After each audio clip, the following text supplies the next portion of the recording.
Okay, so as we said, we have touched on countless things transportation wise. Countless things. Okay, now, one of the stops along the way in the exciting supply chain world can be none other, unfortunately, other than the distribution center. Yes, we've talked about it a little bit, but do we really know what goes on in said distribution center? Seems like it'd be pretty straightforward. We kind of talked about it. Stuff goes in, move it around a little bit, stuff goes out.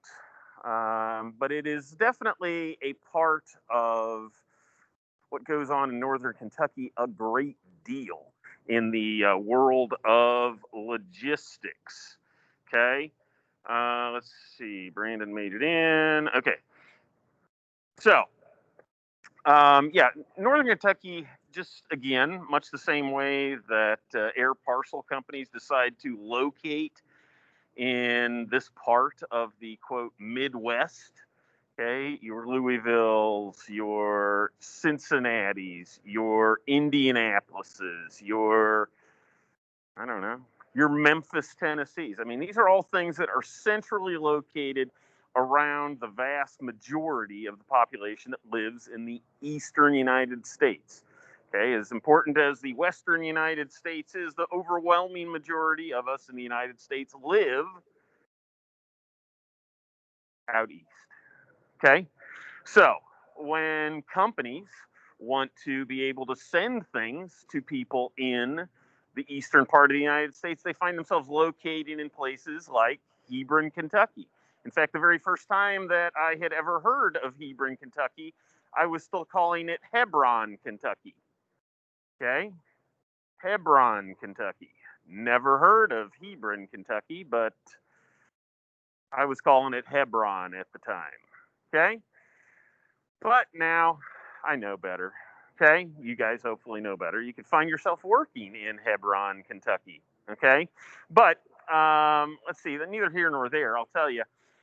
It's definitely a very central location, and it's definitely a place that real estate developers that throw up these massive buildings that turn into distribution centers talk to customers that want to either own them or rent them as being an amazing place to locate a business.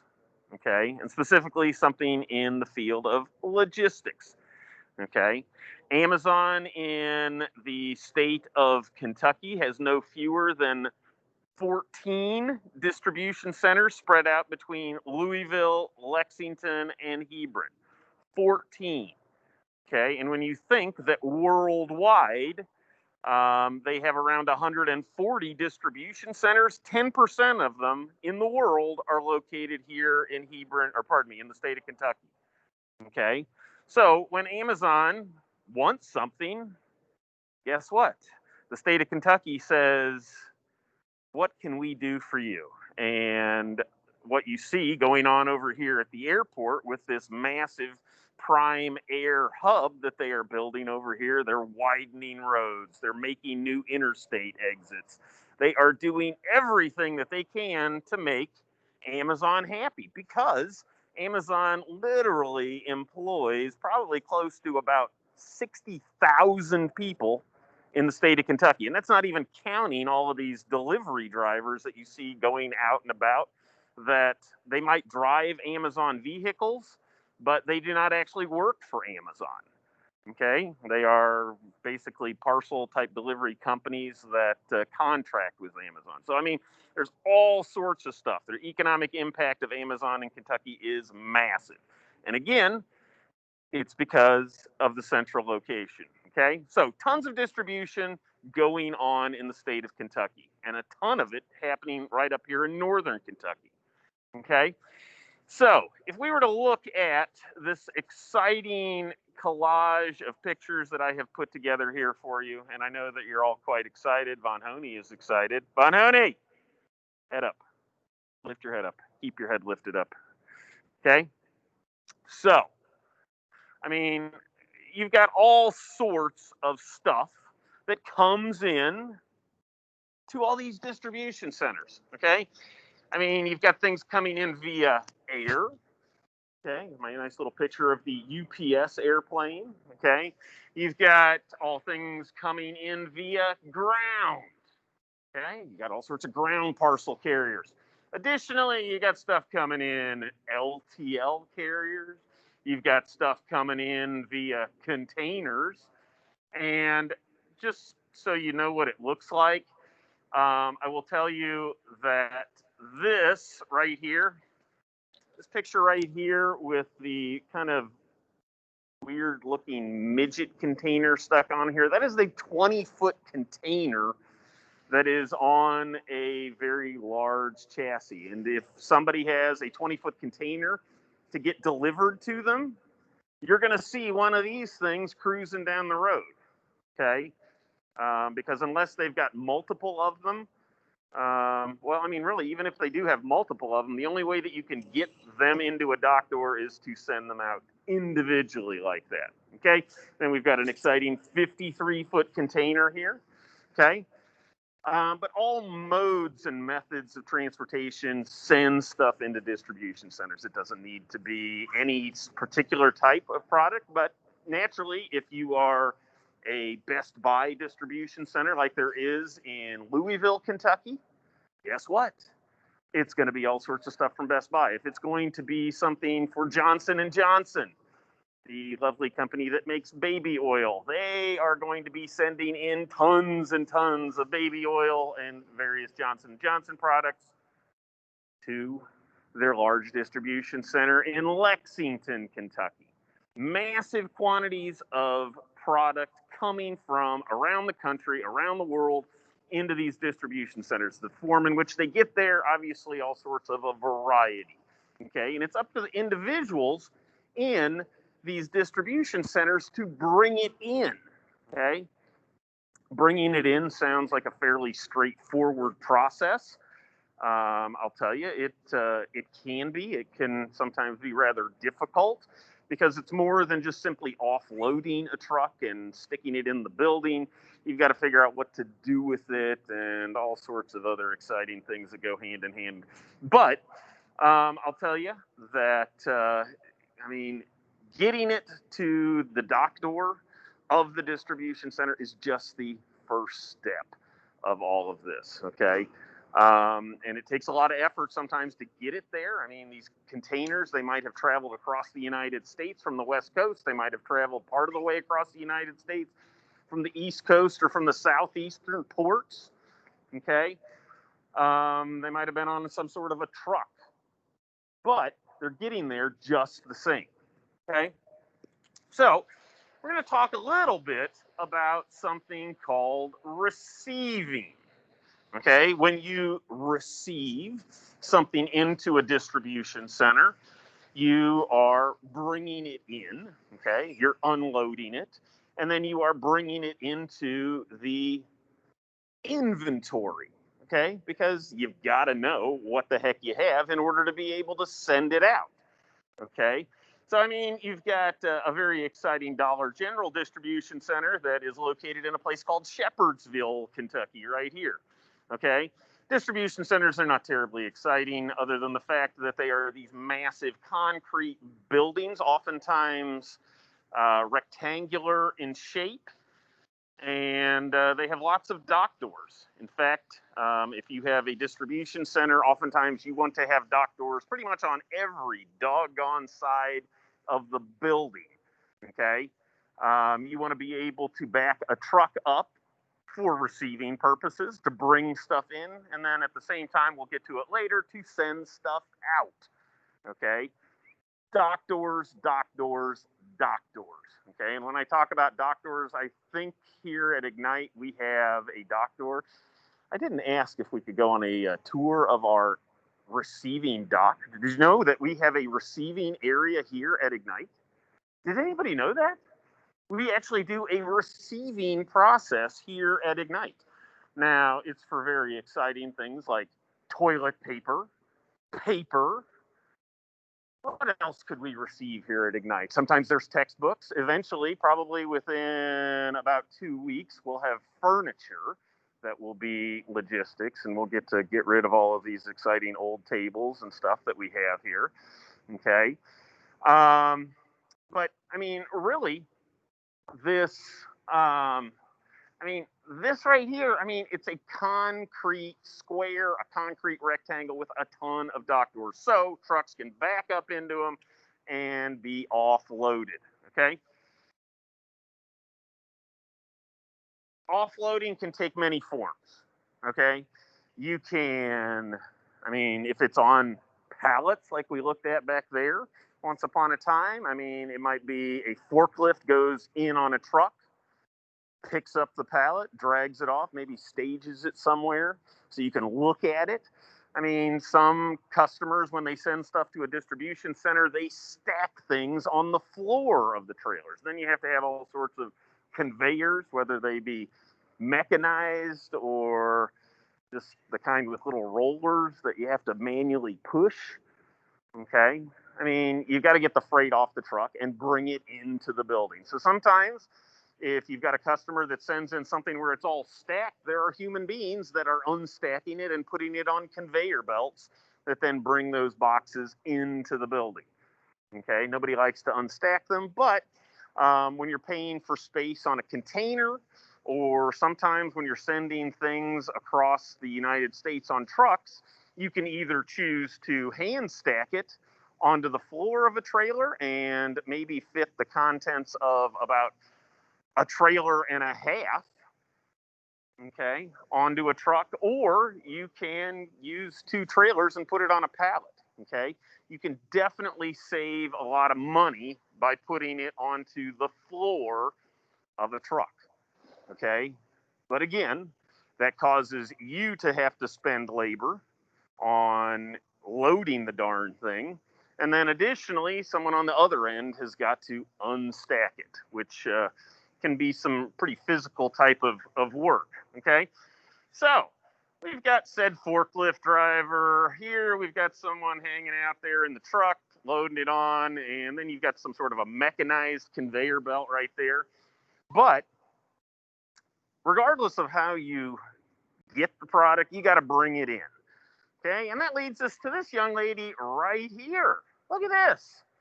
Here she is. She's got some sort of a scanning gun in her hand right there. It's a remarkable tool that she has. It basically, it is in all intents and purposes, it is a computer.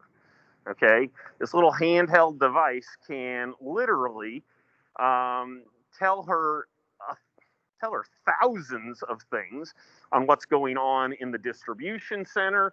I mean, she has her own login.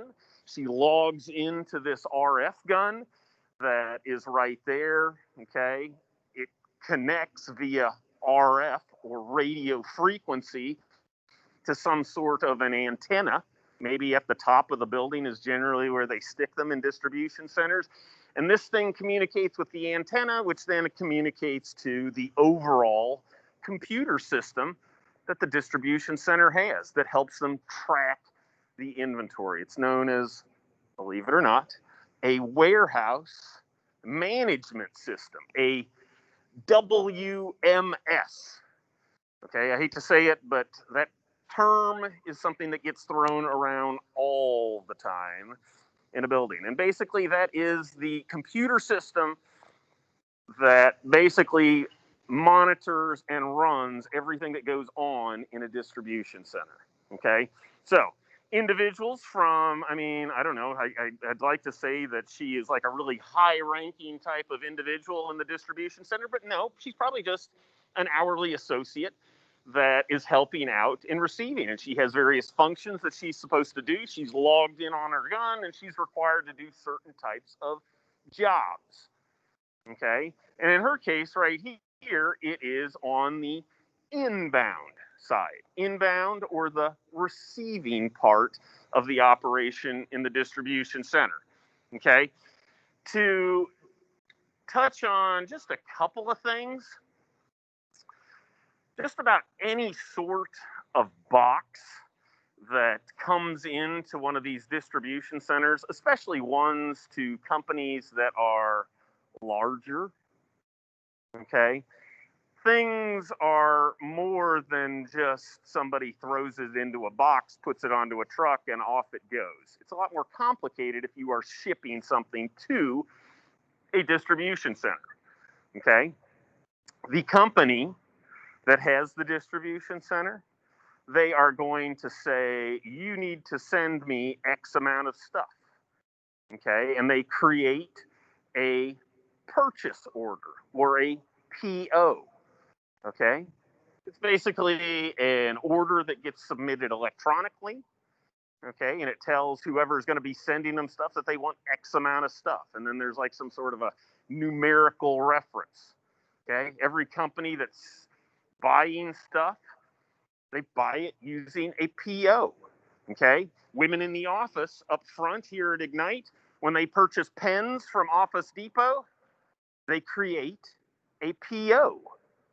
Okay. It is a PO that is unique to Boone County Schools. It might have a date in it, it might have the building code that we are here at Ignite. So not only here at Ignite, we can track it when we order pens from Office Depot, but somebody who's overseeing the money at the Boone County School District will say, by looking at this PO, it might be something that says, okay, yes, Ignite ordered this. It was from such and such vendor. It was, I mean, it basically allows a lot of trackability. But this PO can be totally made up to whatever it is that you want to buy it. I mean, when I worked for Adidas and we had customers that were oftentimes very small soccer shops, okay, they might say that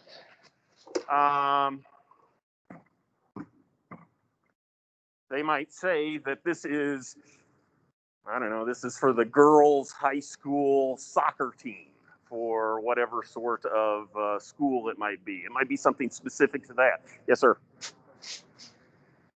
Sure. Okay. So, PO's totally arbitrary, totally made up by the person buying the stuff. Okay. And in the case of a distribution center, I mean, they'll make up this PO, but once the PO gets created and the items get sent and start to go out on trucks, planes, however it's going to get to the distribution center, they create what's known as an ASN or an advance shipping notice. Okay. Fancy way of basically, it is basically like an electronic packing list. Okay. Where people inside the distribution center can scan boxes and labels that are on boxes and be able to say, huh, I just scanned this box. It has such and such. It's coming in on a certain order that we are looking for. Okay. And then they quote unquote receive it into the inventory, all by using this RF gun here. Okay. I mean, the RF gun is very important, and individuals such as this young lady are very important in the process, because without her figuring out what's in those boxes by oftentimes scanning them, okay, without doing that, they have no idea what's, first of all, in the boxes, and then ultimately what is going in to, okay, Von Honey, okay, you need to go splash water in your face and then come back. Go. You need to wake up. I can't. This is the fourth time I've told you to wake up today. Okay, go splash water in your face or keep your head up. Okay, please. I am asking you. Okay. Okay.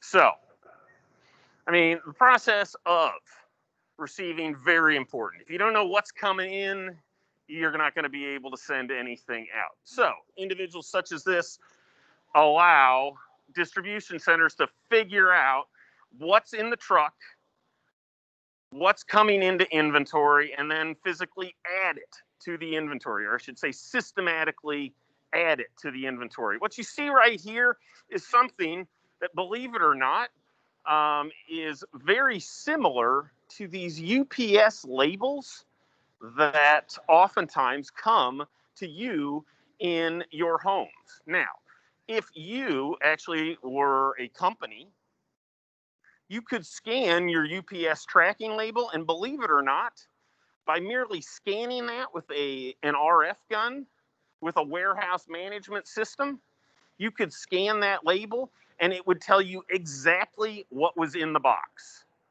And with the hitting of a couple of buttons, you could, quote, receive it into inventory. Okay?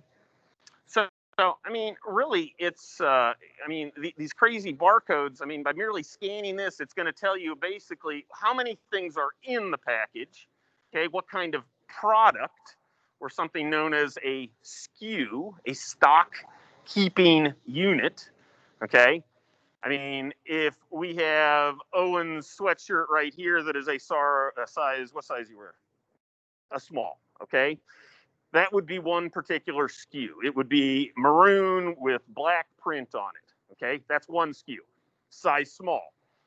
We have another SKU, which is identical in looks, but then all of a sudden it's a medium. There's a second SKU. Have another one with a large, that's a third one. An extra large, there's a fourth one. A double XL or extra small. You got 6 all of a sudden, and they're all different SKUs, okay? So it tells you what's in it. It tells you the color, the size, and oftentimes, I mean, what is it? American Eagle. American Eagle has a very large distribution center in Columbus, Ohio. Okay, massive distribution center in Columbus, Ohio. Okay, they may refer to his sweatshirt that he is wearing probably in some sort of a crazy string of numbers that will, by looking at the number, the computer system will say, okay, this is maroon, it's got black, it's size such and such, and we're going to refer to this as 01235766. Doesn't mean anything to us, but it means everything to the warehouse management system, okay? And that information can all be gotten by scanning this SSCC that is on the box that has been labeled by the shipper, okay? So very important job that this young lady further up has, okay? And it essentially allows all sorts of things to be tracked and to know what's coming in. What happens if a vendor sends something in that's not expected? Okay? Vendors do that all the time. Okay? They might send something to you and maybe they did not actually request it or require it. Okay? If all of a sudden they're getting something that's not expected, okay, the young lady will not be able to receive it, okay, because the computer system on the shipper's side has to talk to the computer system on the receiving side, and that whole ASN has to be there, okay, that advance shipping notice, okay, because you don't want something in inventory that you don't really want, okay, because as soon as you, quote, receive it, you pay for it, okay. And yeah, you can send it back just like you can anything else. But again, some places they give you quite a while to be able to get your money back. So they don't let you receive stuff that you're not expecting. Okay. So by scanning a barcode like that, you've essentially got all sorts of information at your fingertips that is allowing you to be able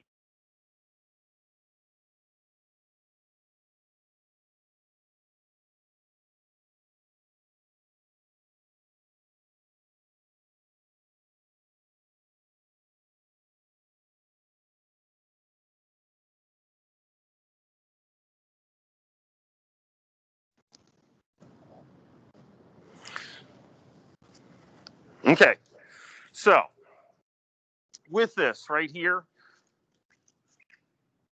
with this exciting RF gun, you've got all sorts of information, okay? Additionally, I mean, it's this young lady's job to be able to verify, because sometimes you can scan a label and it says something is in the box, but I mean, it's oftentimes required at many places of employment that these individuals, like this young lady, actually have to look inside the box. Maybe it's the first time that you've ever received this item into your inventory at the distribution center. Okay? The WMS, or the computer system that runs the distribution center, says, whoa, wait a second. We've never gotten this stuff in. You, receiving young lady, needs to open the box and verify that everything of this new item is what we think it is. Okay, that quality check. Okay, making sure that this item that the vendor says is bright red is indeed bright red. Making sure that that item that the vendor says is medium is indeed medium. Okay, if it's a certain design, it better have that certain design on it. Okay, so there's a lot of times quality checks where the human being or the young lady with the nice yellow vest on sometimes has to crack open that box after she gets done scanning it to verify that, yes, all this stuff is correct. Now, if you're a vendor and you send something that's wrong, it's supposed to be red, but it's actually neon green, it's going to be a problem for that vendor. Okay, but you're only going to find that out if you crack open the box, because I mean, if you don't crack open the box and look inside and just assume that it is, I mean, somebody later will be going along and they'll try to ship that order, and somebody like you has ordered something bright red and instead you get something that's bright green. Okay, things like that are going to be caught by individuals in the receiving area. Okay, so let's talk about some of these exciting things that go on here in the distribution center. Okay, got a short video that now I have to turn on the audio. Ba, ba, ba, ba.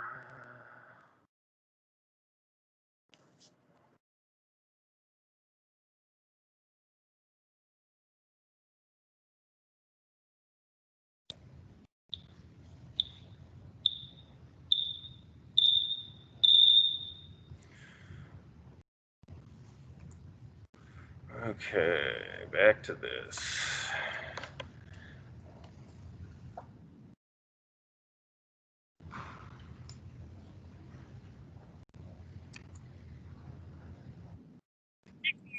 At least a little bit of an idea of what is going on. Do a number of things.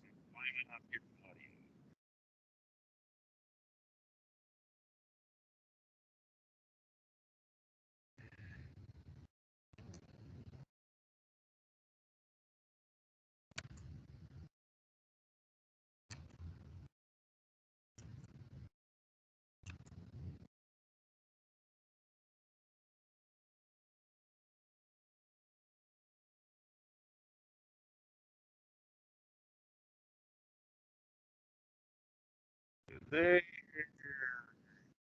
here.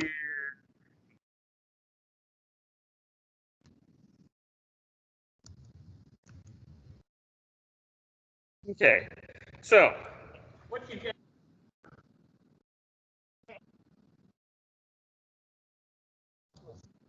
an RF gun. Okay, it doesn't look like a gun, but it's an RF device. Okay, they can take all shapes and forms, but they all generally will have a scanning component to them where you can scan something and then be able to do something with it.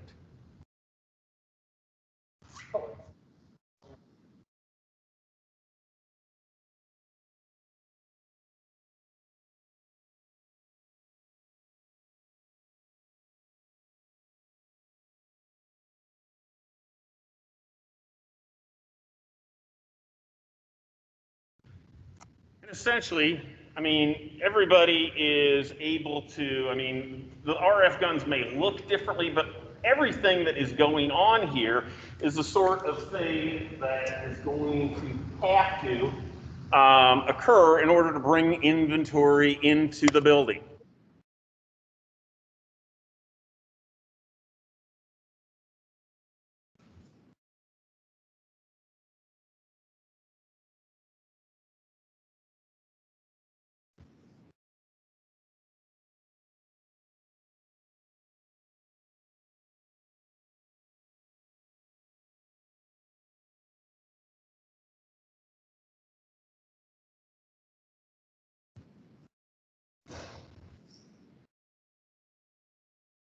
That's just retrieving the purchase order. You're going to be able to.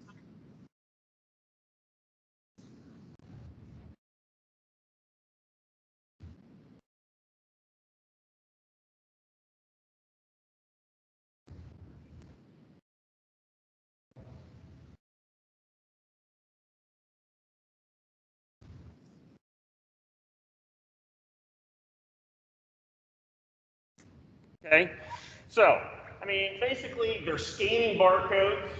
Okay, if I'm supposed to receive X amount. Okay, and then all of a sudden, you have got, if you scanned it, it'll say, yes, this is supposed to be on the purchase order that you've just keyed in. Okay, yes, verify you've got a correct quantity or a certain number. Maybe you've only got one of them. He'll show you that here in a second.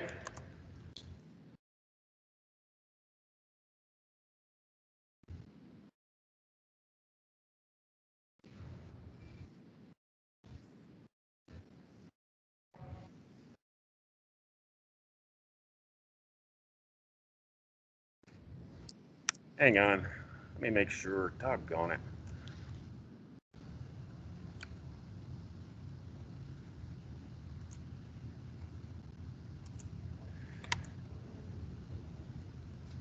Now is that the partially receipted product turns yellow and sits in the middle of the list. So red, unprocessed, yellow, partially processed, green, fully processed.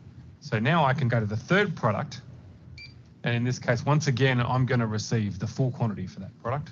And this time I'm going to type in the number 6.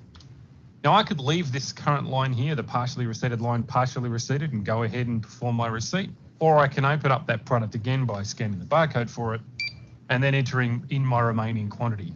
This could easily happen if you were unloading a truck and you unloaded the first 5 of them and then found some other products and then came back to this product, which is why we allow for it. You'll also note there's a calculation button on this screen that we can use just to bring up a calculator to perform some quick calculations and then apply that into the quantity. Although in this case, I want to receive 5 to complete the line. And now when I'm finished, I go ahead and hit submit and the purchase order is marked as received and an item receipt is created in NetSuite. Thank you. Okay, so, I mean, rather simplistic. I mean, this is big, bulky stuff.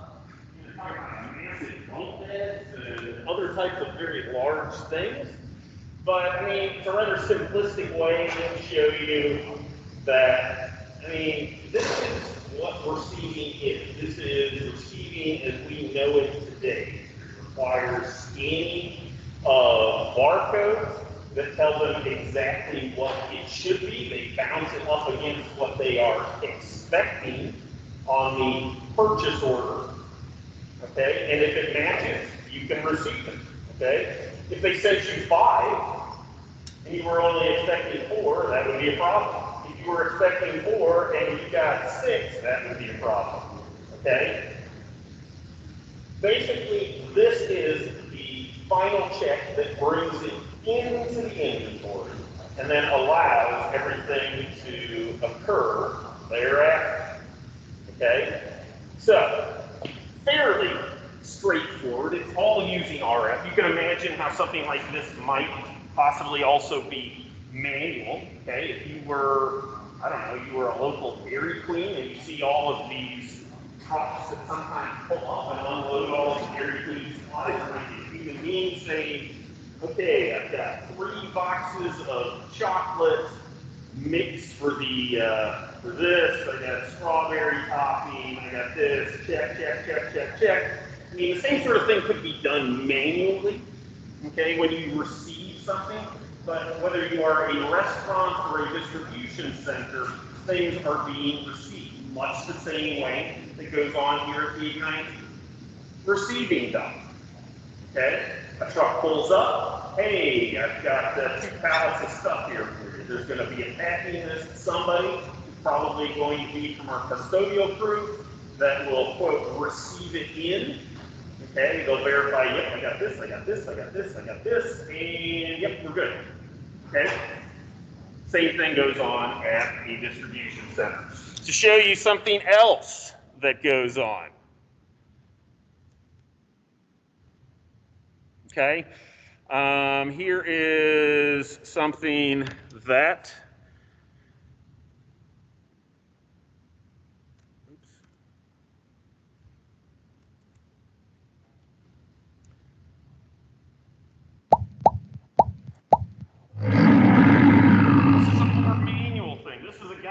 Hey, this is Mike from Merch Monster. So in our receiving dock right now, the first thing we do when we get shipments, you might get 10 boxes, you might get 40, 50, 100 boxes in a day. You want to make sure that you sort all your boxes by piece. Uh-oh. Come on, baby.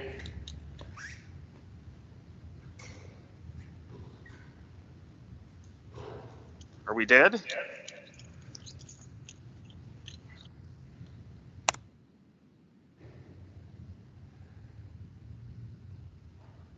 PO, right? What does that mean? That means that on this box here, and each vendor is different. We have SanMar boxes. There's a PO number, and it tells you how many boxes there are. So this says box 10 of 10. You should have 1, 2, 3, 4, 5, 6, 7, 8, 9, 10 of these with the same PO number on each box. So we've sorted all the boxes into their own groupings based on the purchase order number and the number of boxes. So that way we can quickly identify which shirts are for which job as we're trying to check them in. Why is that important? You might have so many boxes that you can't check everything in within the time frame that you might be here, or you might need to prioritize a shipment to be checked in first, depending on when the ship date is, right? Obviously, the things that are shipping or need to be completed first need to be checked in and received in first. So you don't want to receive in the 20-box shipment before you receive in the job that's due today.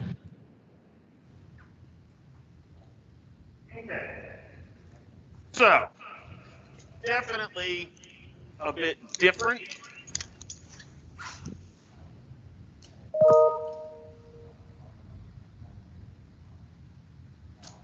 In a manual sort of environment where you've got a human being that is essentially sorting through. Oops, hello. Okay, so it's very different.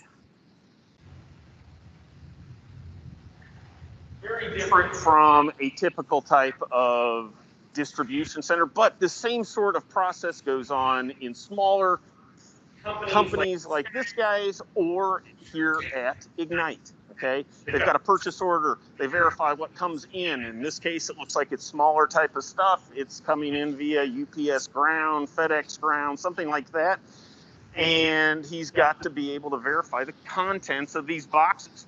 Okay, the exact same thing that is going on in a distribution center. However, in the distribution center they have the luxury of being able to simply scan a box and then lo and behold, it's going to work. Okay, last but not least, we will touch on our good friends at Amazon. Okay, you take a look here at what Amazon does in this case. Okay, Amazon is in this video showing us all the things that you as a shipper can do that are going to cause them problems. Okay? Amazon fulfillment centers are complex operations in vast spaces. Our prep, labeling, and packing requirements are designed for our fulfillment center associates to handle your units as efficiently as possible. This allows us to process millions of orders every day and helps Amazon provide the best experience for our customers. Before you ship your products to Amazon fulfillment centers, it is important to make sure they are packaged properly and are e-commerce ready so they can be quickly received and available for sale. Each unit that arrives at our fulfillment center that does not meet our requirements delays the receipt of your inventory and increases the risk that a unit could be lost, damaged, or incorrectly received. When your shipment arrives, an Amazon associate scans the shipping label to ensure each has a shipment ID that exists in the system and that the shipment is at the proper fulfillment center. Multiple boxes must not be taped or banded together. To avoid any confusion, your shipping boxes should not have any other scannable barcodes except the shipping label. Boxes that do not match our size requirements require special handling, which delays the receiving process. The next step in the inbound process is opening the shipping box. If the shipping label is placed over the seam of the box, it can be easily damaged in transit, become unreadable for carrier and Amazon systems, or be destroyed as the Amazon associate opens the box. Place shipping labels on flat surfaces to ensure that the label remains scannable throughout the inbound process. An unscannable shipment label can cause delays in receiving your units. The best packing materials, or dunnage, to use are foam, air pillows, or full sheets of paper. Packing peanuts and shredded paper slow down the receiving process. For this reason, we do not allow loose packaging materials to be used in inbound shipments. If the guy in the orange... Amazon also verifies that individual units in the shipping boxes have scannable barcodes. Each unit should only have one scannable barcode. If a unit does not have a scannable barcode or has multiple scannable barcodes, it will be sidelined for proper identification by an Amazon problem solver. Case-packed units must only have barcodes on the individual units and not on the outer carton. Barcodes on the outer carton could lead to multiple items being received as one unit. The associate evaluates if the units need additional prep to ensure that they won't become damaged during storage and shipment to the customer. If prep is required but was not performed prior to being received at the fulfillment center, the units are sidelined for special handling. Also, items should not have any loose packaging. Products that require additional prep upon arrival at the fulfillment center are delayed from being placed into inventory. Depending on the number of units requiring prep, this delay could be 2 hours or 2 days. Units that don't require additional prep are sent to be received. During the receiving process, the associate performs a 6-sided check of each unit to ensure the unit is not damaged. Please ensure each unit is packaged properly to avoid being damaged in transit. Also, the associate performs a title verification. If the title and product do not match, the unit is sent to an Amazon problem solver. The unit is now received. The unit is routed to be... So,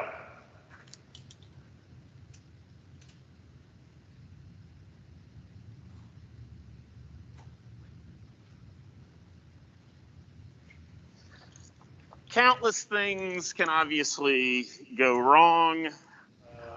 Something is brought into a building that is unfortunately incorrect, and Amazon gives you at least a little bit of a glimpse of what can go on if you are a shipper and you have sent things to them that are not up to their standards.